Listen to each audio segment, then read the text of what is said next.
Cumprimento a todo o corpo docente do Ministério em Santo André. Com a paz do Senhor Jesus, oportuno agradecer pastor Paulo, pastor Éden, irmão Sérgio, pela confiança de nós estarmos aqui para mais uma videoaula. E para este momento está aqui conosco o irmão Jonas, que vai se apresentar também, cumprimentar os queridos. Pode ser, meus queridos. Estamos aqui mais uma vez para poder compartilhar a palavra de Deus dessa aula. Será um prazer a gente poder discorrer sobre esse assunto de que é grande importância para a nossa vida, que é falar sobre a vida transformada, né? É isso aí. Nesse trimestre nós estamos estudando a carta aos Efésios, oportuno também parabenizar o comentarista Daniel Marçal, ensinamentos bíblicos, né, a revista para adultos, Efésios, as ricas bênçãos espirituais e a conduta cristã. Por hora, agora nós vamos refletir sobre a lição de número 10, uma vida transformada em Cristo, o novo homem. A transformação ou transformada significa algo que foi alterado, tornou-se diferente do que era. O escritor aos Efésios, o apóstolo Paulo, ele tinha as suas crenças no farisaísmo, ele era fariseu, ele era zeloso, e com o início da igreja primitiva, o cristianismo, Paulo, na época, Saulo, ele começou a perseguir os cristãos. Por conta desse zelo, ele imaginava que essa nova comunidade cristã era uma não conformidade com a época, os fariseus eram referência naquele momento, então ele começa a perseguir os cristãos. Mas um dia ele tem um encontro com Jesus Cristo ressurreto e a partir de aí, então, há uma mudança na sua vida, uma guinada na sua vida de perseguidor dos cristãos, ele passa a ser o apóstolo dos gentios e ele escreve com muita propriedade revistais do novo homem. Dando sequência aqui, o teólogo Roy Zuck, ele diz que a mensagem aos Efésios, escrita há 2000 anos atrás, é o mesmo momento para os cristãos modernos, porque o que difere os dois públicos é somente a geografia e o tempo. Então, esse texto-chave vai nos dizer, a expressão revestir-se tem o sentido de cobrir, vestir-se, proteger-se. E o para refletir, a vida em Cristo exige uma transformação completa.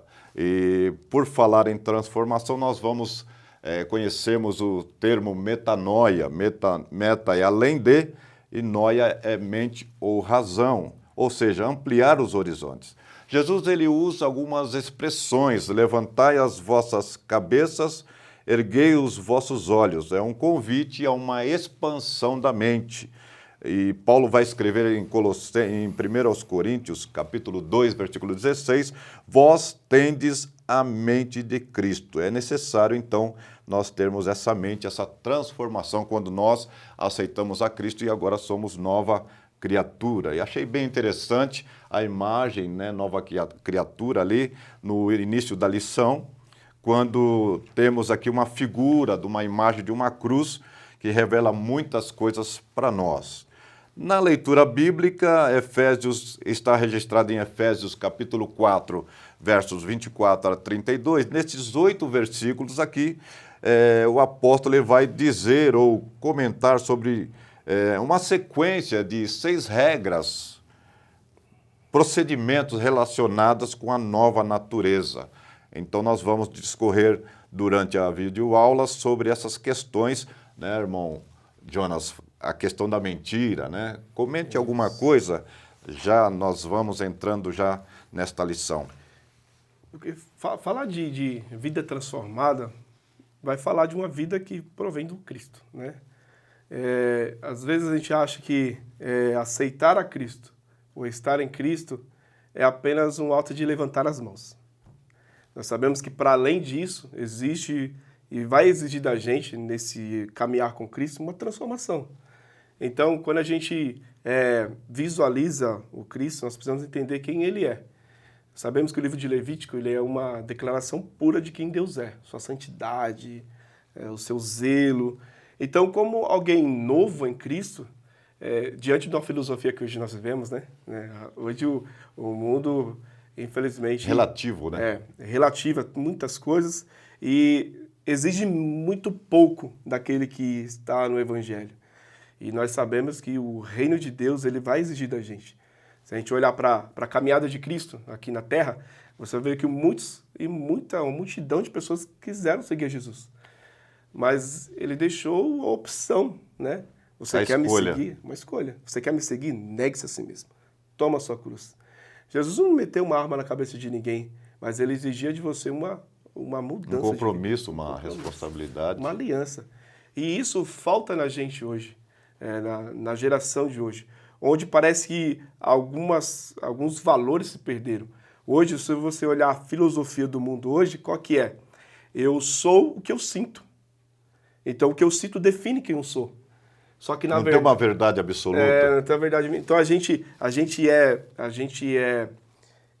vive hoje uma sociedade que é pautada em cima das minhas próprias emoções. Só que o Evangelho vai mostrar que aquele que quiser viver uma vida de ganho, ele precisa perder. E a perca vai exigir da gente renúncia. E o Evangelho é isso, né?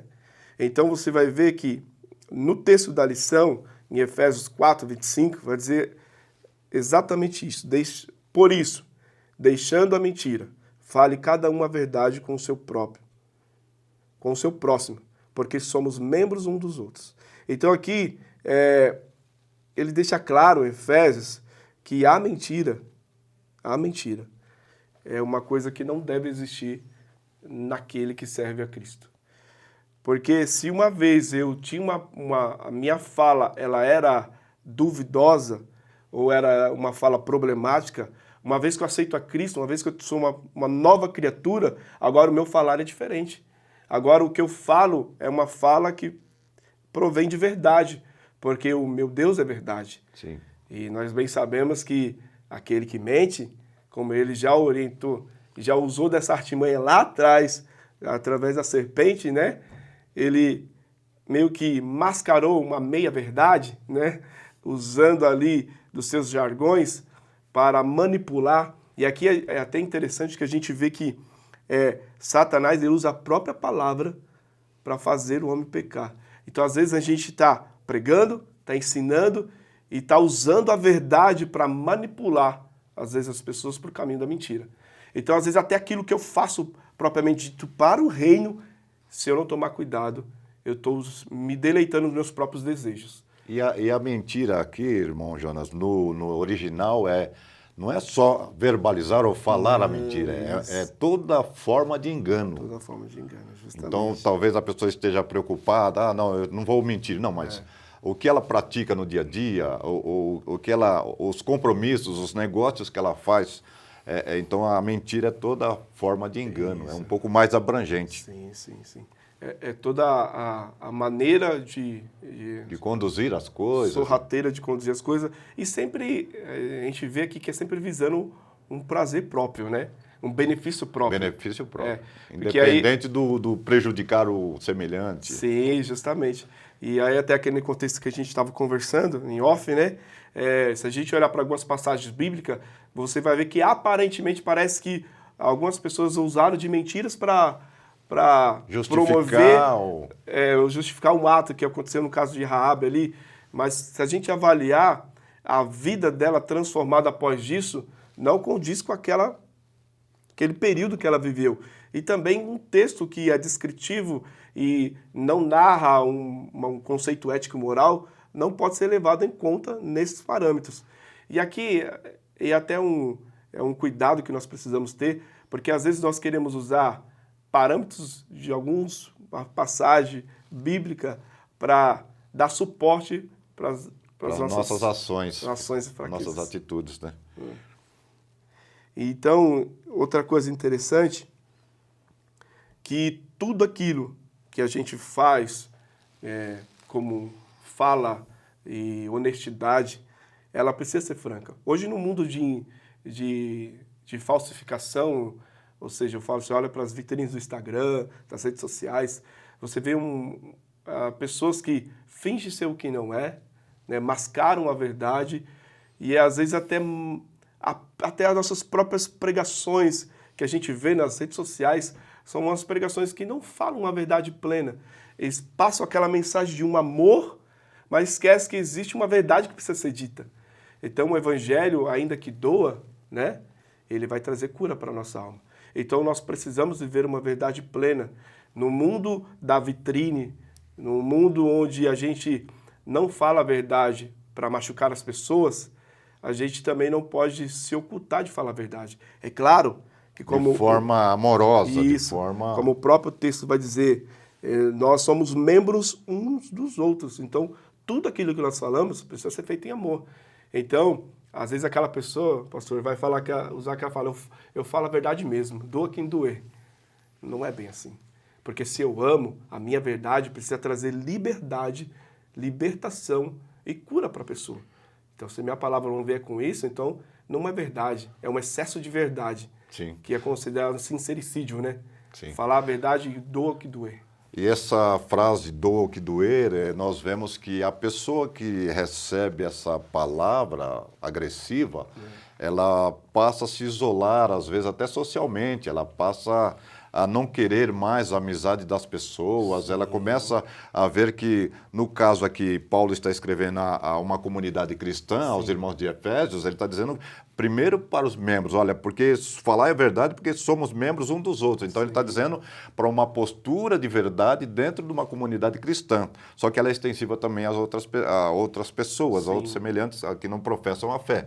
Mas essa verdade deve ser dita com amor, também é preocupante, porque às vezes no ímpeto de falar a verdade, doa que doer, a gente causa, as pessoas causam outros tipos de problemas que estão assim, ocultos a princípio, né?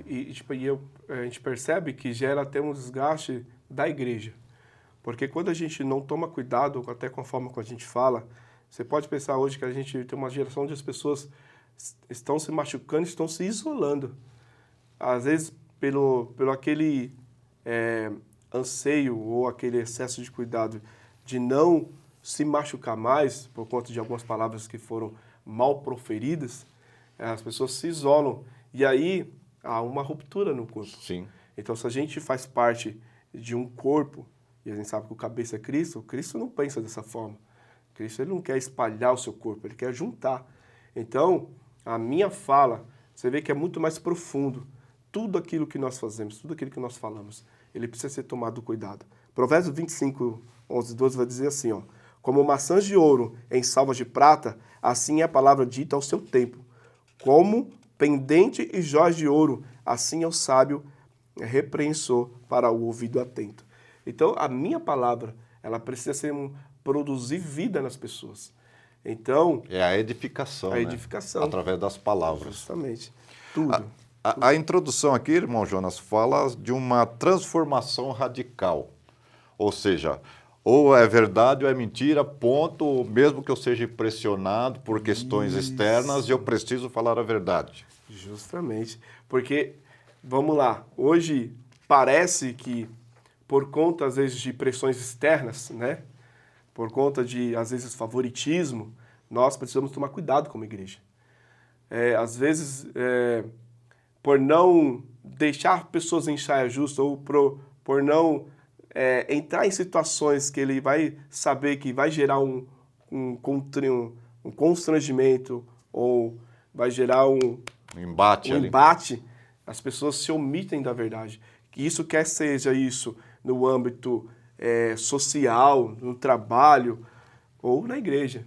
Às vezes, né, meu irmão está pecando, indo por um caminho que vai levar ele a caminhos que vai torná-lo cada dia mais distante do Evangelho.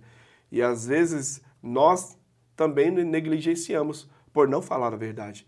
Então, a política da boa vizinhança, digamos assim, né? Não, eu não quero ferir meu irmão, deixa Deus tratar isso. Deixa Deus tratar, e não é bem assim. Nós, 1 João vai dizer, né? Se eu posso fazer o bem e não faço, peco. Peco também. Eu peco também. Então, não é somente não falar, não mentir, é também falar a verdade. Não se omitir. Não se omitir, da não nossa ser omisso, responsabilidade, né? Porque isso é a comunhão, né? A comunhão da comunidade cristã. É isso aí. No primeiro tópico aqui vai falar do velho homem, com os desejos da carne e da mente. Então, eu preciso me policiar como novo homem, uma nova mentalidade ou em Cristo, para que esses desejos da carne e da mente sejam mitigados, digamos assim, eliminados? Sim. Eu costumo dizer que a luta vai ser sempre constante, né? Diária. Diária. Então eu tenho que ter uma renovação, uma transformação, como o comentarista diz, progressiva, né? Progressiva. Porque se a gente acredita que uma vez que eu alcancei a minha salvação, tá tudo certo, então a gente não precisa mais trabalhar, né? Precisa trabalhar mais a santificação. Oséias vai dizer que eu tenho que prosseguir em conhecer o Senhor. Então, o processo de santificação e mortificação da carne, ele é contínuo. E entender que tudo aquilo que nós alcançamos, como a lição 4 falou, né? Provém da graça de Deus. Então, o Deus que somente pela graça derramou a sua graça em nós, ele nos dá poder para vencer o pecado. Isso não significa que ele não vai estar à nossa volta. Ele vai nos rodear, ele vai nos tentar. Porque Jesus, sendo batizado, ele foi levado ao deserto e foi tentado. 40 dias de jejum. Então, assim, o estar em Cristo é o que vai nos dar força para vencer o pecado, vai nos dar força para vencer, às vezes, os desejos da carne. Então, não é o meu mérito, não é o meu esforço, não é o quanto eu jejuo, o Espírito consagro. Santo, né? Não, isso não vai potencializar a minha espiritualidade. O que vai potencializar a minha espiritualidade é o Cristo que habita em mim.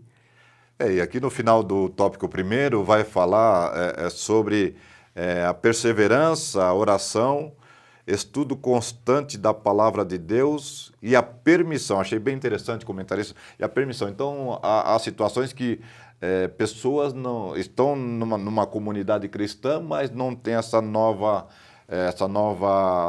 esse novo homem, essa vida transformada em Cristo, porque ele não deu permissão. Justamente. É um entendimento seu também? Porque a palavra do Senhor vai dizer lá que no meio do joio, no meio do trigo, há o joio. Ao joio.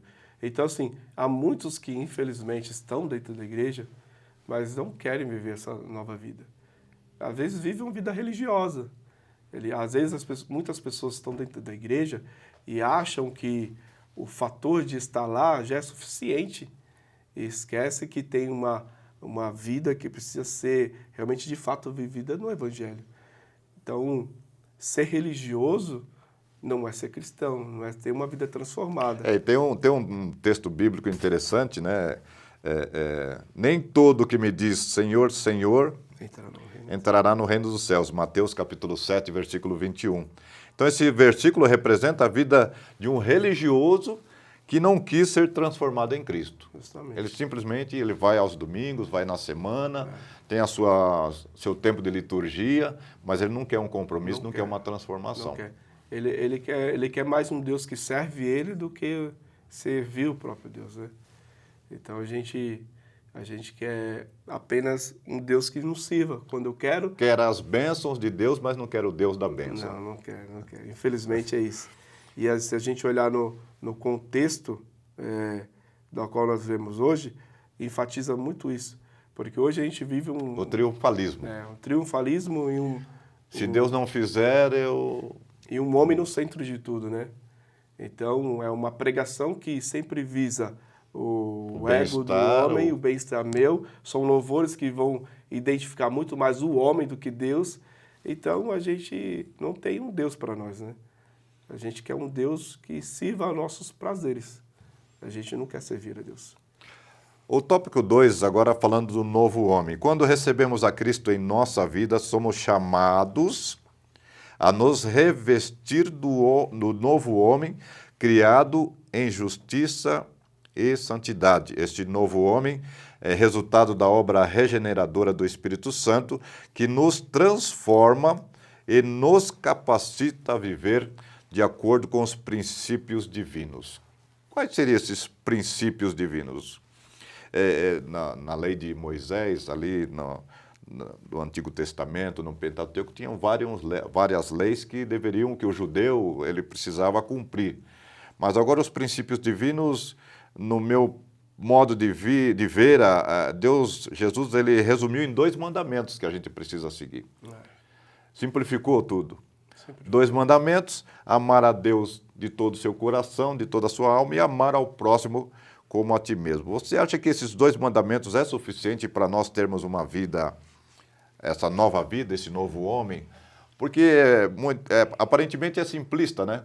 2 mandamentos, então eu tenho um relacionamento com Deus e vertical, eu tenho um relacionamento com o meu próximo, um relacionamento horizontal. Esses 2 mandamentos resumiria essa forma, esses princípios divinos? Porque se você for analisar os 10 mandamentos em si, todos eles são relacionados a esses 2 primeiros, né? O não farás imagem de A outros escultura deuses. está relacionado a um Deus acima de tudo. O não cobiçar, não furtar, está relacionado ao próximo. Então, se o meu relacionamento com o próximo, ele for de acordo com aquilo que Deus faz, claro, tendo Deus como acima de tudo, ele vai ligar todos os pontos. Então, e é claro que vai sempre retornar nesse ponto, né?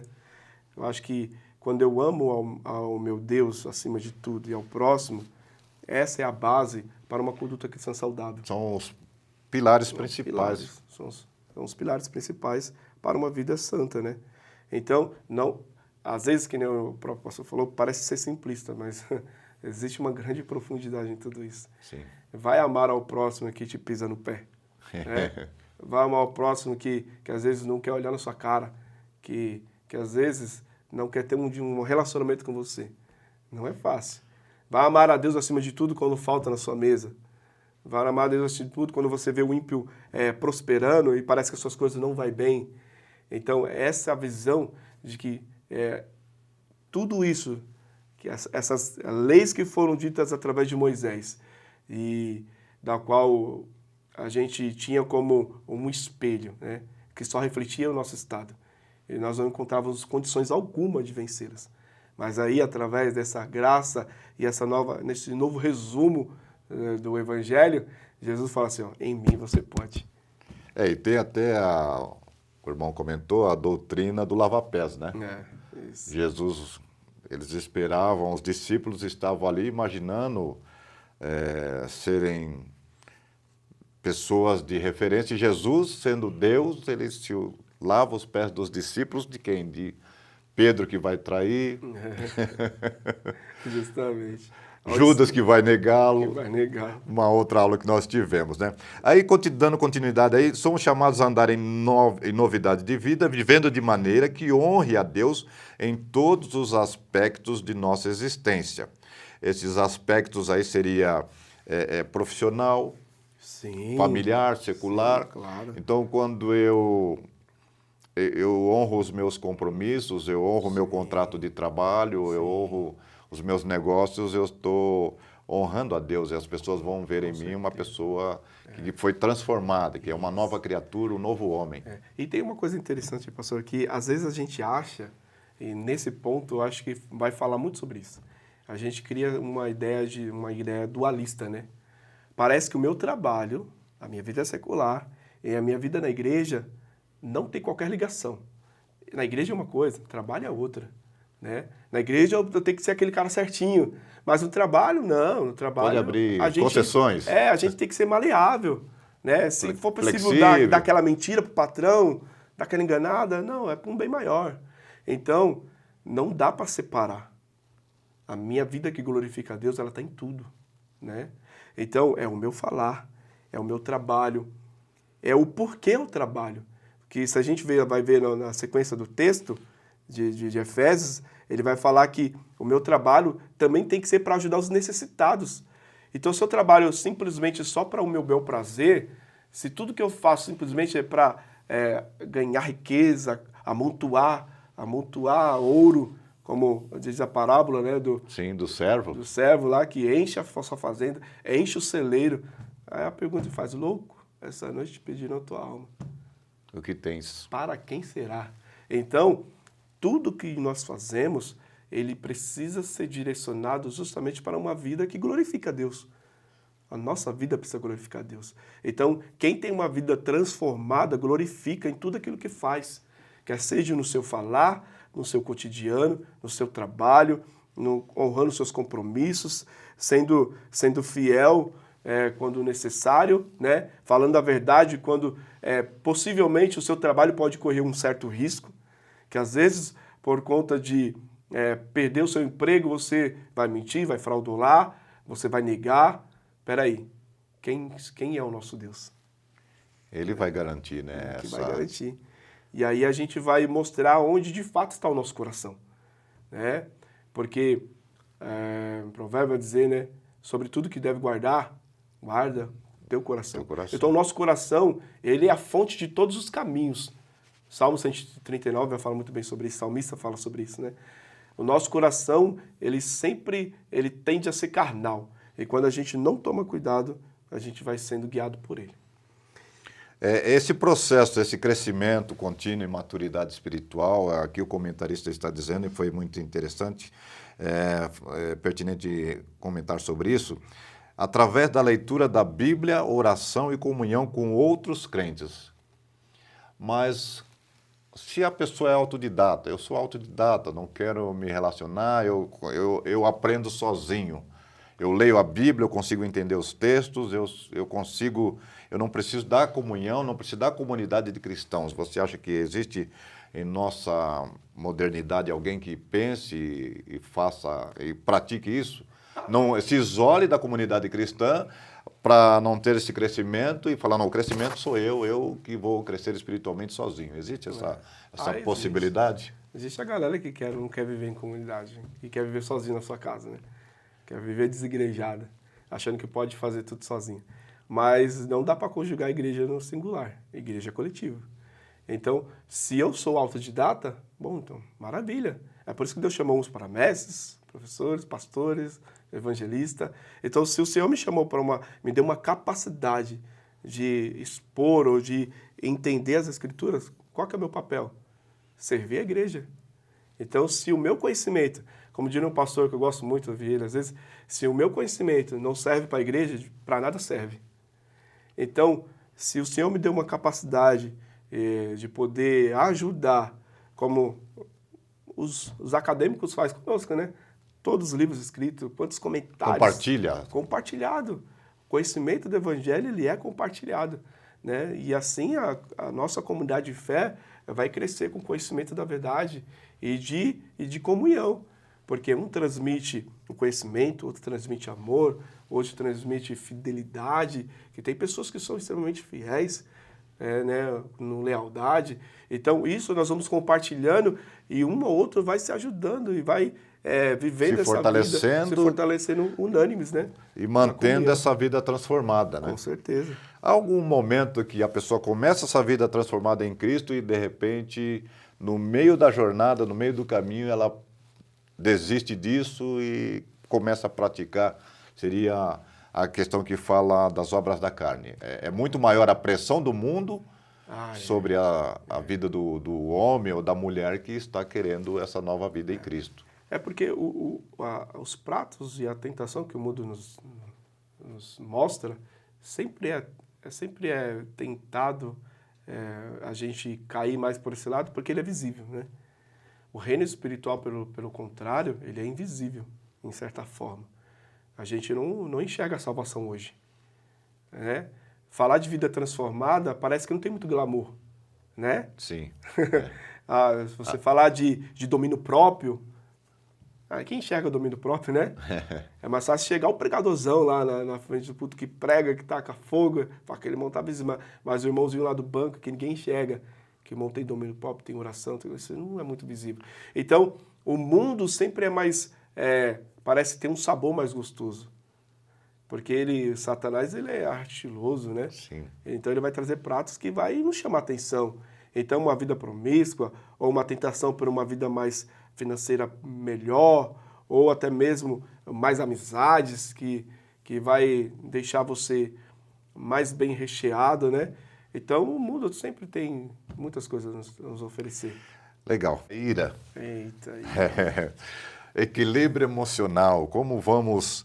Agora essa pessoa, ela tem a sua vida transformada em Cristo, é um novo homem, está num processo contínuo de crescimento espiritual, mas em algum momento da jornada alguém vai pisar no seu pé, vai vai dizer algumas inverdades e ela precisa controlar a sua ira. Tá, aqui é uma coisa que é complicada, né? A gente falar sobre isso é complicado. É porque tem também os temperamentos, né? Tem. Os temperamentos, a pessoa tem um temperamento sanguíneo, outro é colérico, então esses temperamentos que não são transformados ou não são trabalhados pelo Espírito Santo, é um prato aí para que a pessoa se ire, né? Sim. Contra o seu irmão, e vemos muito, às vezes, situações embaraçosas até na comunidade cristã, na igreja, né? Pessoas que, como o irmão disse, eu vou ter que falar a verdade, eu falo agora mesmo, né?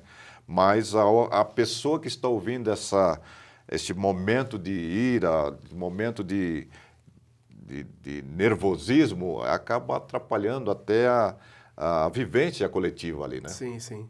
Mas é por isso que nós precisamos tomar cuidado, como bem o texto vai dizer, sobre essa ira. Porque tem aquela ira pelo aquilo que é santo, né? Acho que essa ira o próprio Jesus demonstrou, mas por zelo pela sua palavra. É no templo ali, né? No templo. Quando os sacerdotes estabeleceram que os adoradores não podiam trazer os seus animais, deveriam ser comprados dos sacerdotes. Sim. Aí eu trouxe até uma questão cambial ali, que as moedas deveriam ser trocadas, então Jesus realiza esse momento de ira ali, mas de uma ira controlada mais para um zelo para o templo ali naquela época. Então, né? acho que essa ira pelo aquilo que é santo, a gente precisa realmente, de fato, ter, né? Pelo zelo da sua palavra, pelo comprometimento da verdade, né? Quando a verdade parece que ela tá sendo fraudulosa, né? Ou estão fraudulando a verdade. Mas, pelo contrário, existe aquela ira que é uma ira mais pessoal, aquela ira que é pelo aquilo que as pessoas fazem, como o irmão bem falou. Mas a Bíblia também vai dizer para nós que a gente não pode deixar que a ira se pôr sobre a nossa cabeça. Então, antes que o sol se ponha, né? Ou seja, antes que anoiteça, tem que resolver as questões. Tem que resolver as pendências aí. E isso é uma coisa bem difícil. As pessoas, às vezes, não querem resolver os problemas. Justamente por conta dessa dificuldade de falar a verdade. É claro, com equilíbrio e ponderação, mas essa falta de compromisso de realmente, não, eu amo meu irmão. Por amar meu irmão, eu vou conversar com ele. Eu não vou deixar com que isso que está no meu coração vá para frente. E até a questão da adoração na oferta, né? É isso. Tem o texto bíblico vai dizer assim, você tem alguma pendência contra o seu irmão, a sua adoração, o seu momento, a sua generosidade não vai ser recebida. Você primeiro precisa consertar com o seu irmão. Então, alguns textos bíblicos vão nortear a vida essa nova vida, né? A própria ceia, né? Como é que a gente vai ceiar se a gente está... Examine-se, pois, o homem. Nós precisamos fazer esse exame constantemente. Então, como igreja, uma igreja não pode ficar doente por conta dessas desavenças. Nós, como igreja, precisamos, de fato, ter essa sensibilidade e não ficar com rixinha entre nós, né? E o Espírito Santo, ele é fantástico, ele vai trazer uma tristeza na pessoa que, puxa, eu não devia ter falado aquilo de forma agressiva com aquela pessoa, com aquele meu irmão. E o Espírito Santo, se o Espírito Santo não trabalhar na vida das pessoas, não tem esse perdão, não tem vou chamar meu irmão para uma conversa, vou rever o que nós falamos. Não tem, porque é o Espírito Santo, é como o irmão falou, não é por mim, eu não consigo. Tem que ser o Espírito Santo atuando na vida dessa vida transformada em Cristo, esse novo homem. Nossas próprias ações, nós nunca vamos conseguir. Porque eu acho que o próprio Jesus falou para os discípulos, falou para Jesus, né? Jesus nos ensina, nos ajuda a perdoar. Porque não é por nós, é obra dele. Sim. Porque nossa vontade é simplesmente fazer o que nós queremos. Chutar o balde e cada um segue sua vida. Cada um para si, Deus por todos. Mas acho que essa é a grande graça do Evangelho, né? É uma igreja que está cunhada de pessoas totalmente distintas uma das outras, classes sociais diferentes, idades diferentes. Crescendo juntos, juntos, né?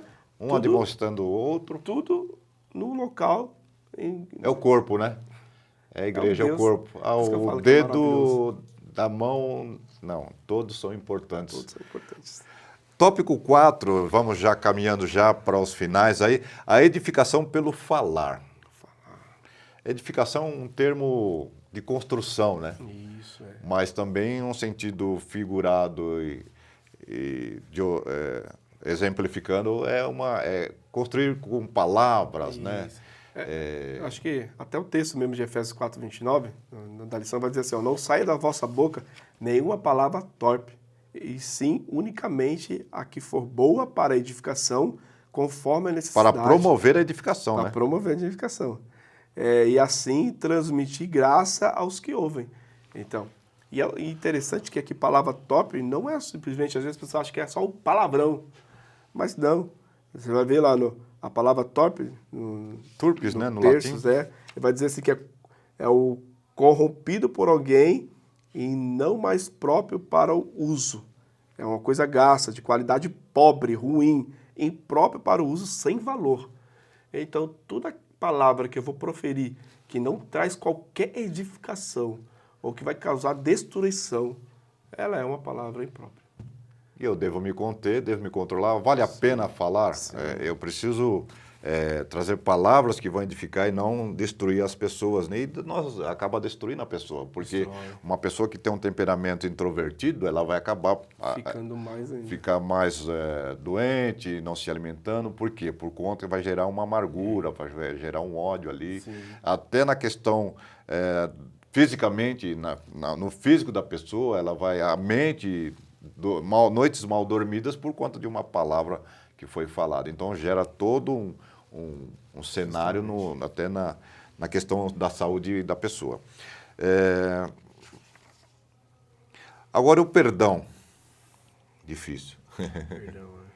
Perdão, Além disso, devemos lembrar de que o perdão é um ato contínuo e necessário para a saúde espiritual e emocional. Colossenses capítulo 3, versículo 13. Saúde espiritual e emocional. Assim como nós alimentamos 3 vezes, 4, alguém faz 5 refeições por dia para manter o corpo né, ativo, a saúde espiritual também, o perdão traz essa saúde espiritual. O perdão muito mais que isso, né? Às vezes a pessoa fala, não, eu vou lá perdoar, mas não foi de coração, né?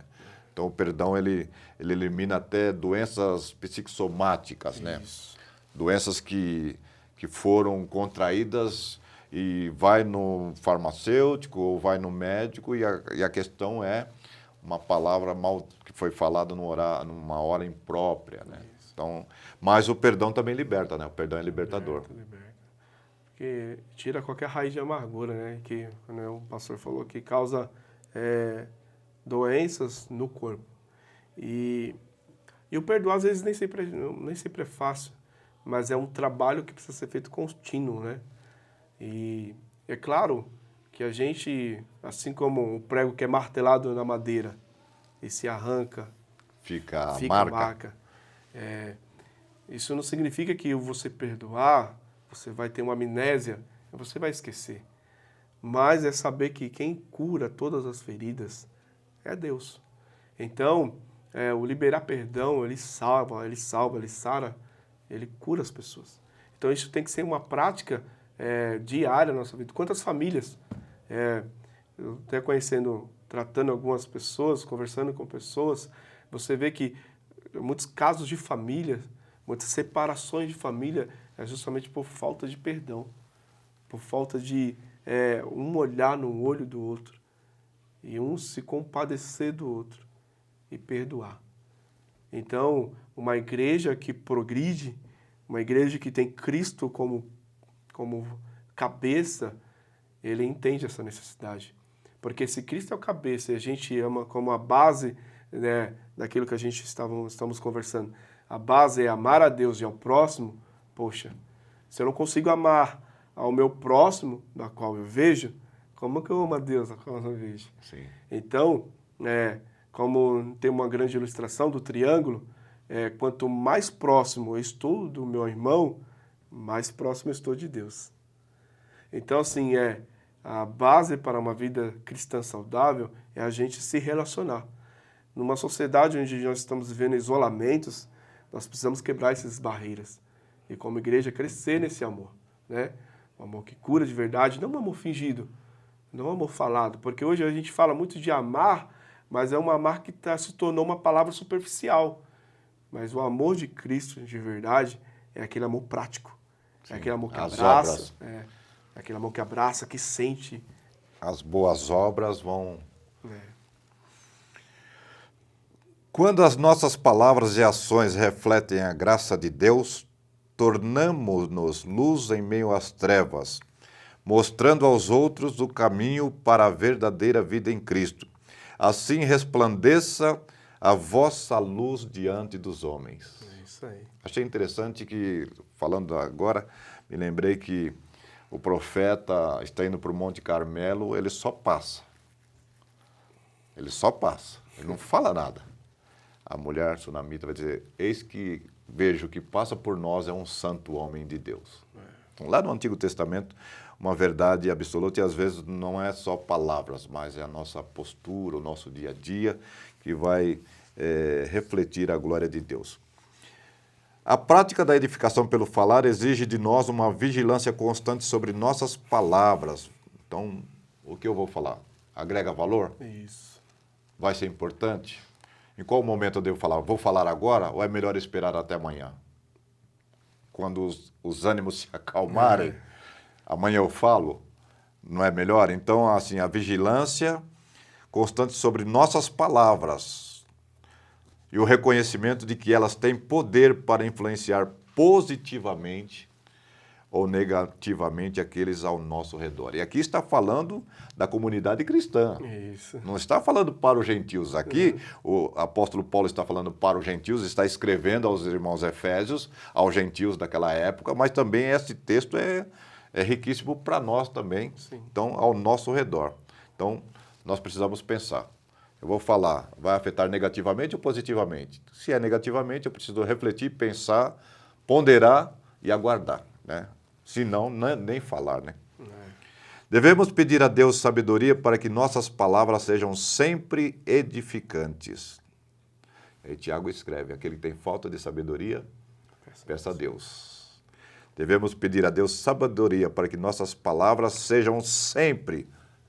Sempre. Não dá para, amanhã, hoje é edificante, amanhã não, é sempre edificante. O perdão, por sua vez, é uma prática que devemos cultivar.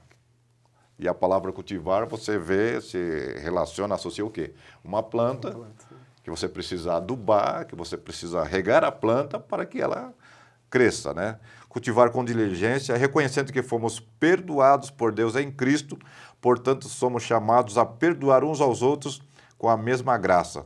E aí, finalizando, ele vai falar sobre esta parábola, né, do servo que foi perdoado, porque esse servo, ele vai pedir a Deus o perdão, e aí a parábola fala de um valor, associa dois valores, 10 mil talentos, o outro 100 denários.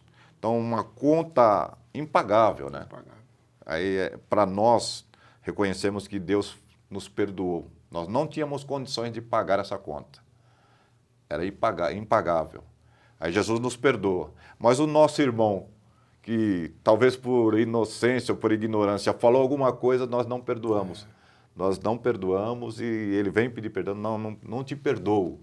Então aqui está uma comparação de Jesus contando essa parábola sobre as duas questões. Deus perdoou muito. Nós não tínhamos condições de pagar essa dívida.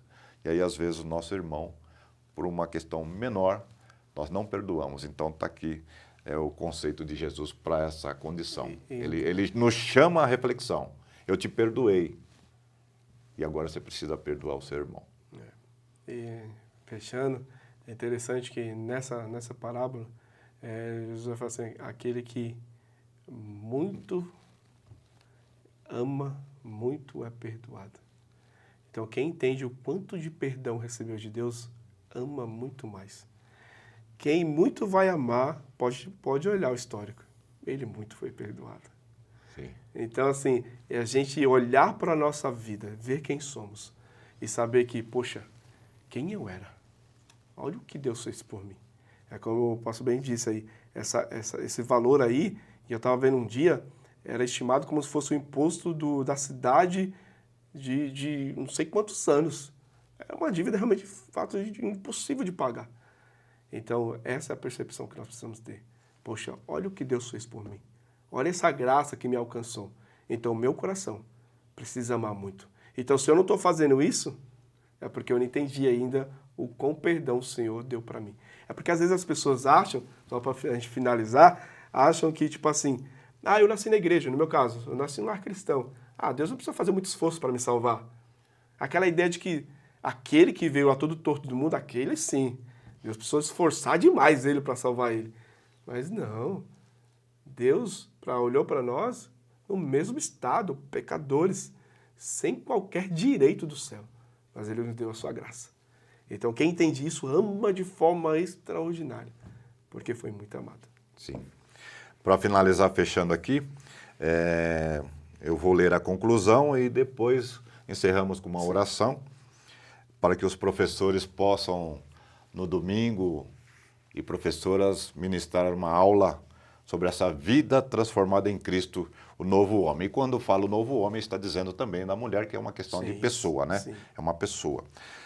Conclusão, a vida transformada em Cristo é um processo contínuo de deixar o velho homem e revestir-se do novo, vivendo em justiça e santidade. Esse processo envolve mudanças profundas em nossos comportamentos, atitudes e palavras, para que o caráter de Cristo seja refletido em todas as áreas de nossas vidas, que possamos, cada dia mais, buscar essa transformação, permitindo que o Espírito Santo opere em nós e através de nós, para a glória de Deus.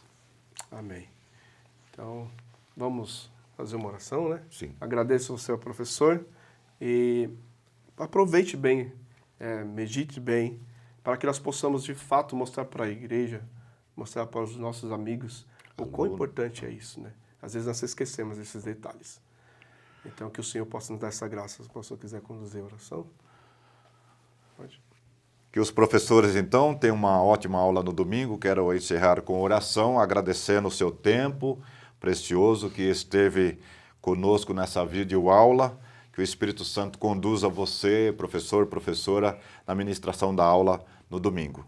Senhor Deus, nós queremos agradecer a Ti por este momento, por esta videoaula em que aqui com o irmão Jonas trouxemos um pouco de luz para esse texto, Senhor, e comunicando sobre as importâncias de nós sermos transformados, uma transformação contínua todos os dias, não esquecendo, Senhor, que nós temos a Cristo como referência, não a Moisés, o grande legislador, não a Paulo, mas a Cristo, o nosso Senhor e Salvador Jesus Cristo, autor da nossa salvação. Obrigado, Senhor, por esse tempo. Obrigado, Senhor Jesus, por todos os professores, professoras, coordenadores que fazem parte da Escola Bíblica Dominical, os pastores, ó Senhor, que haja mais compromisso com a Tua palavra e que esta carta escrita aos Efésios possa ser uma realidade em nossas vidas, em nosso cotidiano. Sendo assim, nós oramos e já Te agradecemos.